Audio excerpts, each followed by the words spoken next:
സഹോദരന്മാരെ, സുഹൃത്തുക്കളെ, ഇന്നത്തെ ദിവസം എന്ന് പറയുന്നത് കേരളത്തെ സംബന്ധിച്ചിടത്തോളം വളരെ പ്രധാനപ്പെട്ട ഒരു ദിവസമാണ് എന്ന് തന്നെ വേണം പറയാൻ.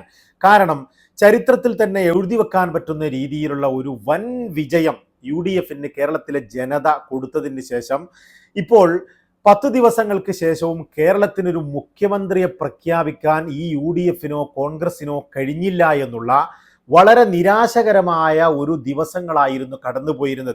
എന്നാൽ എല്ലാ കേരളത്തിലെ ജനങ്ങളും ഇന്നേക്കൊരു ദിവസം അത് പ്രഖ്യാപിക്കുമെന്ന് ആകാംക്ഷയോടെ കാത്തിരിക്കുകയും കോൺഗ്രസിലെ തന്നെ ചില നേതാക്കൾ അത്തരത്തിലുള്ള പ്രഖ്യാപനങ്ങൾ നടത്തുകയും ചെയ്തതുകൊണ്ട് തന്നെ ഇന്നത്തെ ദിവസം വളരെ പ്രധാനപ്പെട്ട ദിവസമാണ്. ആരെയായിരിക്കും കോൺഗ്രസിന്റെ ഹൈക്കമാൻഡ് മുഖ്യമന്ത്രിയായി കേരളത്തിന് നൽകുക എന്നുള്ള ഒരൊറ്റ നോട്ടമാണ് ഇന്നത്തെ കേരളത്തിലെ ഓരോ ജനതയുടെയും ഓരോ വ്യക്തിയുടെയും എന്ന് തന്നെ വേണം പറയാൻ. അരാഷ്ട്രീയവാദികൾ വളരെ കുറഞ്ഞ നമ്മുടെ കേരളത്തിൽ ആരാണ് ഞങ്ങളുടെ അടുത്ത മുഖ്യമന്ത്രി എന്ന് ഉറ്റുനോക്കുന്ന ഇന്നത്തെ ദിവസം നമ്മൾ ഏവരും കാത്തിരിക്കുന്നത് വി ഡി സതീശനായിരിക്കുമോ, അതോ രമേശ് ചെന്നിത്തലയായിരിക്കുമോ, അതോ KC വേണുഗോപാൽ ആയിരിക്കുമോ എന്നുള്ളതാണ്.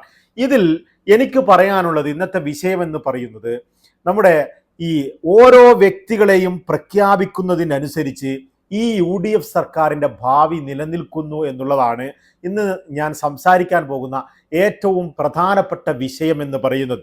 കാരണം നമുക്കറിയാം, സാമൂഹ്യ മാധ്യമങ്ങളിൽ മാത്രമല്ല, കോൺഗ്രസിൻ്റെ ഇന്റേണലിൽ തന്നെ, അവരുടെ കോൺഗ്രസിൻ്റെ പ്രവർത്തകന്മാരിൽ തന്നെ, സാധാരണക്കാരായ പ്രവർത്തകന്മാരിൽ വളരെ വലിയ ഭൂരിപക്ഷം ആളുകളും VD സതീശനെ പിന്തുണച്ചുകൊണ്ടിരിക്കുന്നു എന്നുള്ളതാണ്. VD സതീശൻ അനുകൂല തരംഗം കേരളത്തിൻ്റെ മണ്ണിലും മുക്കിലും മൂലയിലും അടിച്ചു വീശിക്കൊണ്ടിരിക്കുന്ന ഈ ഒരു സമയത്ത് VD സതീശൻ അല്ലാത്ത മറ്റൊരാളെ പ്രഖ്യാപിക്കുമ്പോൾ, അതായത് ഈ ഒരു പ്രതിസന്ധിക്ക് മുഖ്യമായും കാരണക്കാരനായ KC വേണുഗോപാൽ എന്ന് പറയുന്ന ഹൈക്കമാൻഡിന്റെ തലപ്പത്തിരിക്കുന്ന, ഒരുപക്ഷെ AICCയുടെ ജനറൽ സെക്രട്ടറിയായ KC വേണുഗോപാലിന്റെ പേര് ഹൈക്കമാൻഡ് പ്രഖ്യാപിച്ചു കഴിഞ്ഞാൽ തീർച്ചയായും കേരളത്തിലുണ്ടാകാൻ പോകുന്ന സംഭവ വികാസങ്ങൾ എന്ന് പറയുന്നത് സംശയിക്കേണ്ടതില്ല. കോൺഗ്രസ് പ്രവർത്തകരടക്കം കേരള ജനത റോഡിലിറങ്ങും, തെരുവിലിറങ്ങും എന്ന കാര്യത്തിൽ യാതൊരു സംശയവും എനിക്കില്ല എന്നുള്ളതാണ്. അതായത് KC വേണുഗോപാലിന്റെ പേര് പ്രഖ്യാപിക്കലോടുകൂടെ തന്നെ ഈ വരുന്ന UDF സർക്കാരിന് ഭരണം തുടങ്ങാതെ തന്നെ ഒരു ഭരണവിരുദ്ധ വികാരം തെരുവുകളിൽ കാണാം എന്നതാണ് എൻ്റെ അഭിപ്രായം എന്ന് പറയുന്നത്. നേരെ മറിച്ച് VD സതീശനാണ് വരുന്നതെങ്കിൽ VD സതീശന് അഭിവാദ്യങ്ങൾ അർപ്പിച്ചുകൊണ്ടും VD സതീശനെ അനുകൂലിച്ചുകൊണ്ടും VD സതീശനെ കൂടുതൽ കെട്ടിപ്പിടിക്കുന്ന രീതിയിൽ കോൺഗ്രസ് പ്രവർത്തകരുടെയും UDF പ്രവർത്തകരുടെയും മലബാറിൽ മുസ്ലിം ലീഗിൻ്റെയും ഒരു വലിയ ആഹ്ലാദ പ്രകടനങ്ങൾ നടക്കുമെന്ന കാര്യത്തിലും എനിക്ക് യാതൊരു സംശയവുമില്ല. പക്ഷേ ഇതിനൊക്കെ ഇടക്ക് ഇവിടെ രണ്ട് സംഭവങ്ങളുണ്ട്. അതായത് ജനങ്ങൾ VD സതീശനൊപ്പവും MLA മാർ KC വേണുഗോപാലിനൊപ്പവുമാണ്. ഇതാണ് ഇതിലെ മറ്റൊരു വലിയ പ്രതിസന്ധി എന്ന് പറയുന്നത്. തീർച്ചയായും VD സതീശനെ മുഖ്യമന്ത്രി സ്ഥാനാർത്ഥിയായി പ്രഖ്യാപിച്ചു കഴിഞ്ഞാൽ ഭരണസ്തംഭനം ഉണ്ടാകുമോ?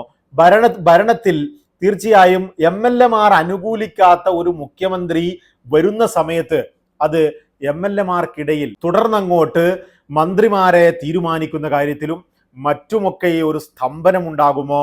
എന്തൊക്കെയാണ് സംഭവിക്കുക എന്നുള്ളത് ഒരു സംശയം തന്നെയാണ്.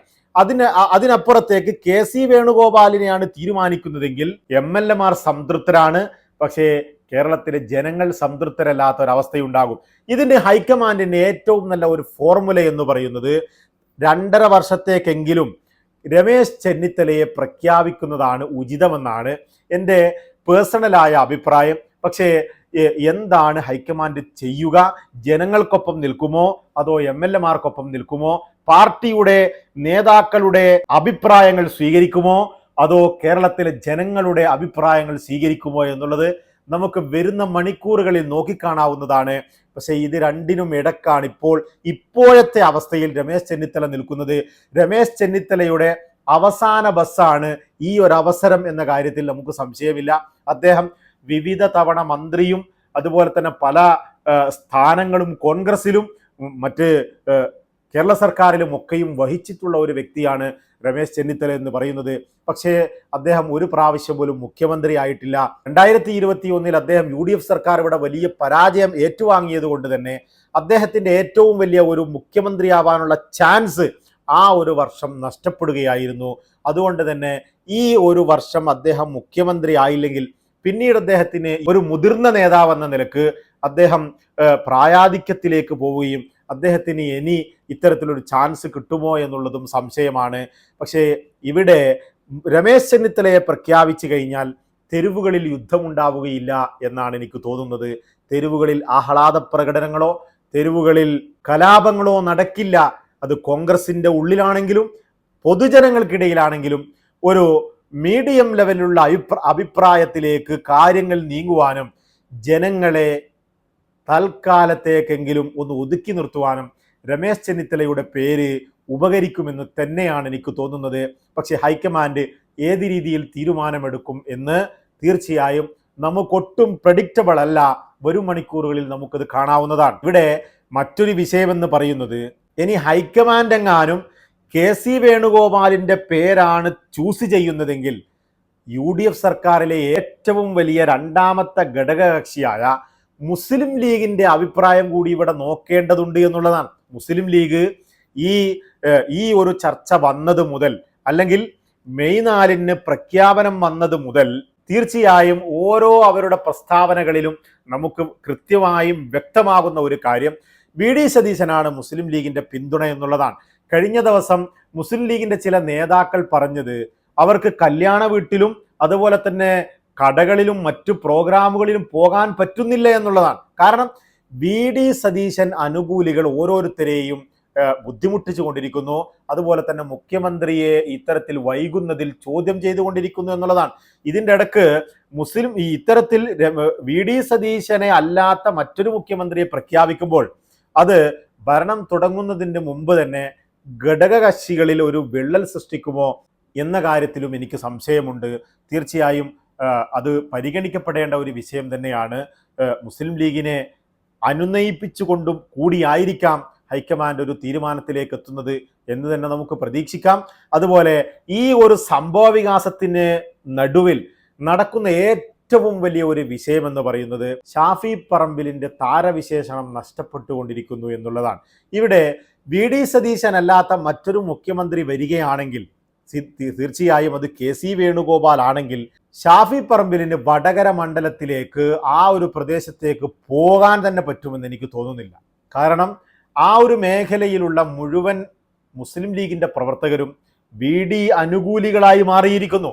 VD സതീശനല്ലാത്ത മറ്റൊരു മുഖ്യമന്ത്രിയെ പ്രഖ്യാപിക്കുന്നതിൽ തീർച്ചയായും ഷാഫി പറമ്പിലിന് വലിയൊരു പങ്കുണ്ടെന്നും ഷാഫിയും ഷാഫിയുടെ ആളുകളും നാദാപുരത്ത് നിന്ന് വിജയിച്ച അഭിജിത്ത് അടക്കം KC വേണുഗോപാലിന് വോട്ട് ചെയ്യാനുള്ള കാരണം അത് ഷാഫി പറമ്പിലാണെന്നും VD സതീശനെതിരെ രാഹുലിൻ്റെ വിഷയത്തിലും മറ്റുമൊക്കെ VD സതീശൻ എടുത്തുകൊണ്ട് പെട്ടെന്ന് തന്നെ തീരുമാനമെടുത്ത വിഷയത്തിൽ ഷാഫി പറമ്പിലിന് VD സതീശനുമായി അഭിപ്രായ വ്യത്യാസമുണ്ടെന്നും അതുകൊണ്ട് VDയെ ഒതുക്കാൻ നോക്കുകയാണെന്നുമുള്ള ചർച്ചകൾ ഉള്ളിലൂടെ നടക്കുന്നുണ്ട്.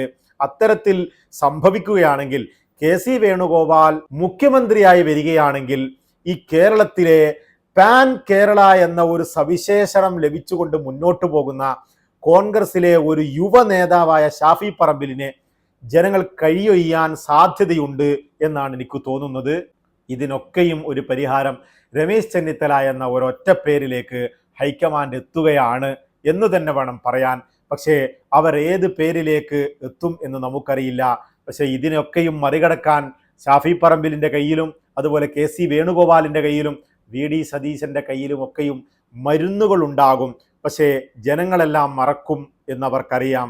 അവരെ പറ്റിക്കുവാൻ ഇനിയും അവർ മുതിരുമോ എന്ന് വരും മണിക്കൂറുകളിൽ നമുക്ക് നോക്കിക്കാണാം. തൽക്കാലം വിടാം.